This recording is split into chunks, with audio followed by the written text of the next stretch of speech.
Hey guys, thanks for tuning into the channel again. Like always, thanks very much. And if you haven't already, go back and watch the previous video I made to this one, otherwise this might not make much sense to you.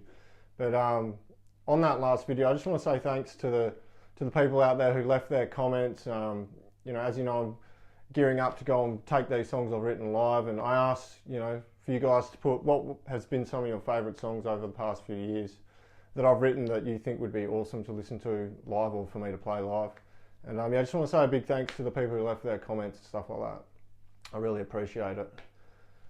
So today I'm going to show you guys what the rig I'm going to put together to go and play live. And it's a bit ridiculous, but I've got this stuff. I'm going to put it to use. I was thinking, do I go and get a smaller little rig and just plug into the PA and just do it that way, and no cabinets and stuff, and all that, basically what everyone does these days.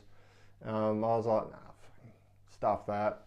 I'm going to take the 100 watt head out, and maybe I'll get a 212 cab at the moment just for rehearsals and stuff. I'm definitely going to have a 412.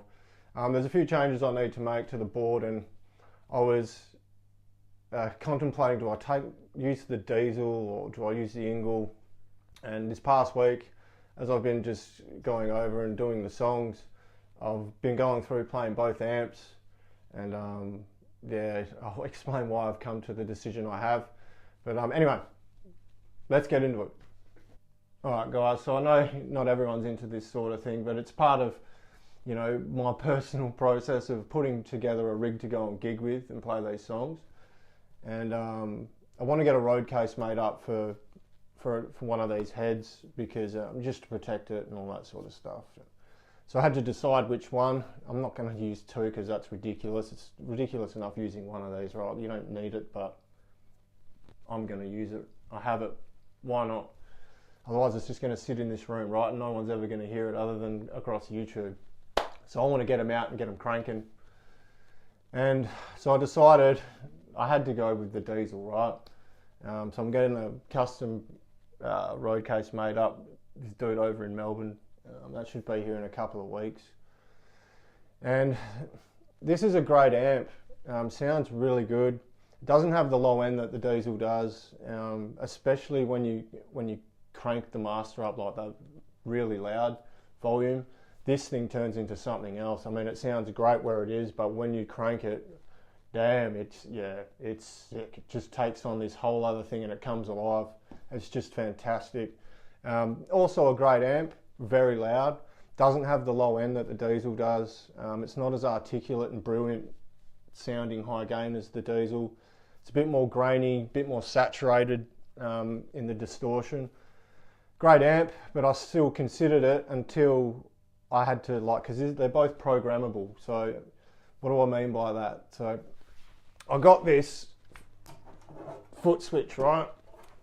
This is a proper ENGL. Can you see it? So it's either MIDI or you can just program the function switching on this. And I thought, oh yeah, cool. I love this style foot switch because the buttons are very far apart, whereas the switcher I have for my Diezel, you'll see, they're like half that distance. And I've got like size 13 feet. And when I use that with my feet, I push two together, like two buttons, and it messes up the settings. So yeah, I know that's going to be an issue later on. But anyway, to program this with that was an absolute fucking nightmare. I gave up. I mean, I'm not the smartest person, especially when it comes to hold this button 3 times, watch the thing flash, and then if this flashes twice, push this, and then watch that. And I was just, nah, done. Nah, that's gone. I'll deal with that later. So that was a strike against that, and then I was like, nah, I just couldn't deal with it. I mean, you can hate me for it, whatever. Not saying it's not a brilliant amp, but yeah, that was something that just pissed me off. So that was another tick for the Diezel, and the fact of it, this is so easy to program. I mean, I know it looks like a lot, but it's really not that daunting. Super easy. Yeah, so I'm going with the Diezel. It's awesome. Gonna get like I said, the road case made up so I can get bashed around a bit. I'm at that stage where I just want to use the sound of it. If it gets a few nicks, and I mean, it's pristine. If it gets a few nicks and stuff on it, whatever. It's all about playing music, right? Not about on over here, don't breathe on it.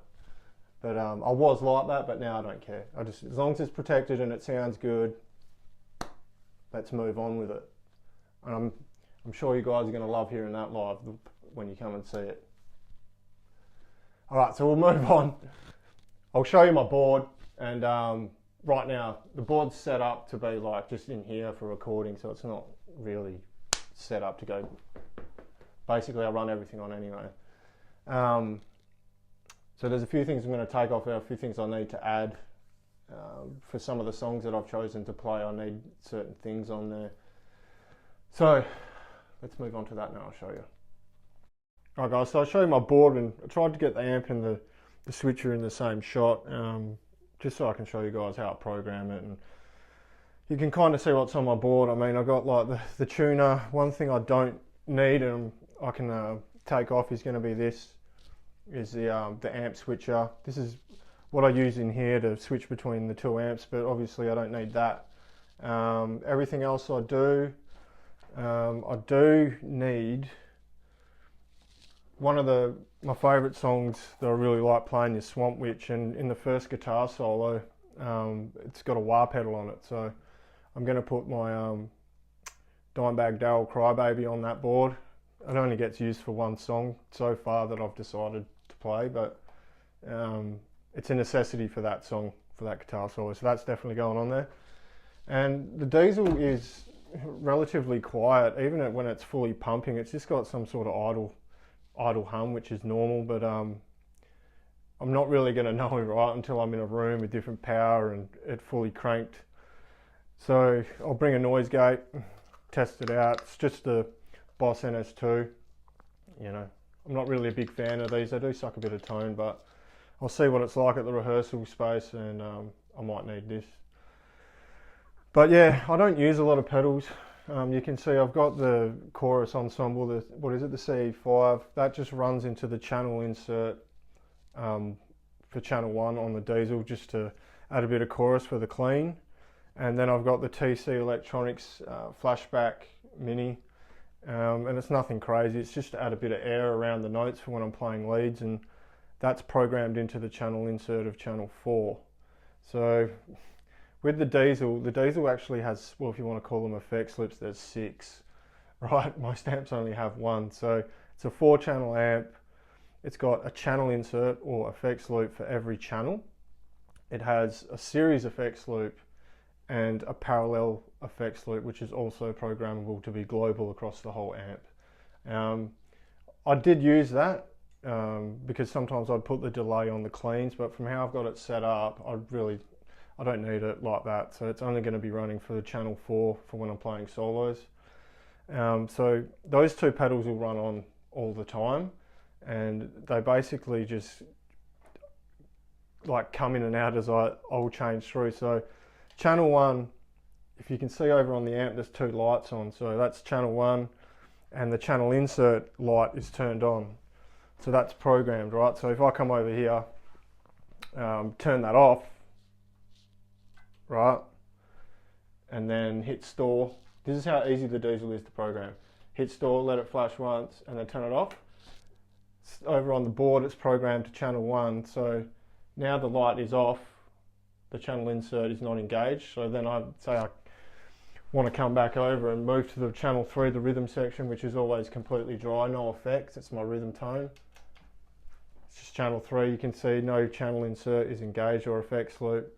And if I come back to channel 1, see how it's only the channel 1's engaged, the clean channel. So I want to have some chorus on that, and I've got the chorus in the channel 1 effects loop or channel insert.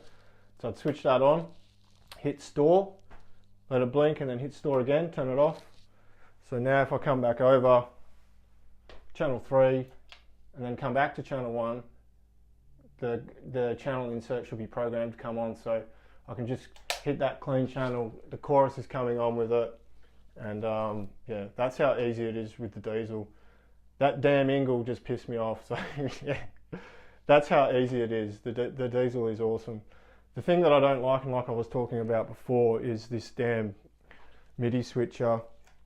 See how you can see how close the buttons are together. Like I said, I've got big feet, so if you hit 2 together, Like it goes up to about, I think it's 127 different presets, right?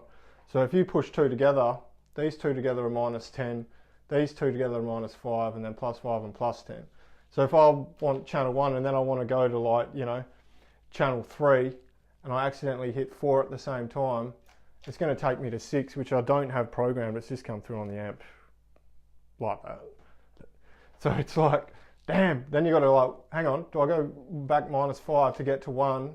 And then if I don't push those two and I accidentally push that one, I've got, yeah, you get my idea? I might sound a bit silly, but yeah, it's just something that's been pissing me off. So, and the way that this Tech 21 MIDI Mongo switcher is, you can't get these little, like, you know, the, I don't know what you call them, you put them over the buttons to make them up a bit higher, because they won't fit on this because it kind of goes into this, inside the switch, so that's a bit annoying. But anyway, like I said, I don't use a lot of pedals. I use the chorus for the cleaner, delay for my lead. There'll be a wah pedal on there that I'll have to change. And like I said, we'll try out the noise gate and see how that goes. So yeah, there we go, there's that. I'll strip that down. I need to pull everything apart. I just wanted to go through all this before all of this starts getting stripped down, just so I can show you guys how I'm going to use it. So then yeah, I'll show you what cabs I'm going to, yeah, like I'm going to take 2 412s. I'll show you which cab I'm going to use. Alright guys, he's still watching. I know it's getting nerdy, right? I'll try and get through it as quick as possible, but I just wanted to share with you guys so you can see where I'm at. Anyway, cabinets. We got the Boogie Rectifier oversized slant cab, and Mesa cabs, obviously they're awesome. Everyone knows about them who plays the guitar and who uses them and all that sort of stuff. They're great. I don't know if it's because of the quite the tight grill cloth on it compared to the Warhead that's got the big metal open mesh, but that Warhead cab destroys that Mesa cab. Hate me if you want, that Randall Warhead cab just kills that, and I don't know why. It could be because this is a slant. They've both got Celestion Vintage 30s in them that are quite aged, quite old. That's from 95, that cabinet. That there, can't remember when I got it. I got it brand new. Probably be 2000s, somewhere along the line. I don't know. Have a look when they came out. Yeah, it's just, that thing is so big and thick, and it feels like the amps can really breathe in it. That kind of feels like it chokes down on the amp a bit. Like I said, I don't know why. It could be because of the grill cloth, or I don't know. That cab is just a freak. And it's heavier than that one. That one there is probably the box, the cabinet itself is probably not made as well, but it does a lot prefer the sound, I should say. I think it sounds better, my personal opinion. I prefer that sound, especially with the Diezel. It's big and thick. Just something I've noticed over the past few years with recording stuff. Yeah, so I'll probably take both, because I really want to see what they sound like with the amps really opened up and working. So I'll trial both of them and then make a decision after that. So yeah, those are the cabs. My guitar, obviously I'm going to use my custom Fermenton. You guys have seen that guitar.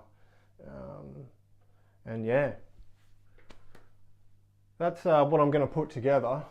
And I'm going to start, I wanted to show you guys why it's still all up like this before, because I'm going to start pulling it all apart and putting it together so I can make it movable out of here and get it in the car and all that sort of stuff. So there's a lot of unplugging and replugging to do for that.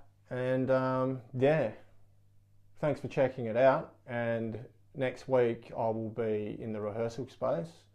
So we'll do some footage in there, and you guys will see the Diezel in full action, cranked.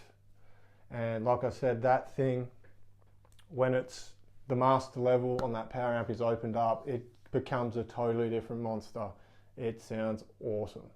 And especially with the pickups that are in my guitar are bare knuckle war pigs, and they're very fat. They've got a lot of bass in them, and yeah, I think they work really well together. So yeah, we'll go through there. Obviously there's going to be some issues when these things get put together and we turn them up loud, but yeah, like I said, I'll document those things too. That'll all be in the rehearsal space. And then we'll just keep coming back and I've got, like I said in the last video, I think I've got 6 songs together. I'm getting them quite pretty tight. I definitely want to bring in another guitar player to play the rhythms. I definitely want a bass player, I definitely want a drummer, like the whole band. And there's a drummer that I need to hit up, and I actually got his contact information, so I might send him a message and see where he's at, and see if he's interested in doing some of the things that I've put together. So there we have it, another video showing you guys what I want to take. There's probably some people out there who are laughing at me going, what is he doing? Why is he taking that? What is this? I'll work it out, and I'm really looking forward to cranking out these all this stuff. Yeah, even if it's just for fun, man. Like, I really don't care what other people think. I'm having a great time, and I can't wait to get out there in front of all you guys and crank out these songs. So I'll see you again soon, guys, and it'll be from the rehearsal space down in Perth. And when I'm there, I'll show you around, because it is a great place. Some awesome rooms in there. They sound really good. They got, you know, dedicated PAs in each room and stuff. So yeah, I'll show you a bit around there, and I'll show you guys me rehearsing. I don't know how it's going to be with the camera, because I'm not going to mic cabs and shit. I'll try and pick a space in the room where it doesn't overload the camera and stuff, and I'll try and rent one of the bigger rooms, just so it's yeah, a bit more of a vibe thing going on. But yeah, I say yeah a lot, right? Yeah. Until next time, I'll see you in the next video, guys. Take it easy.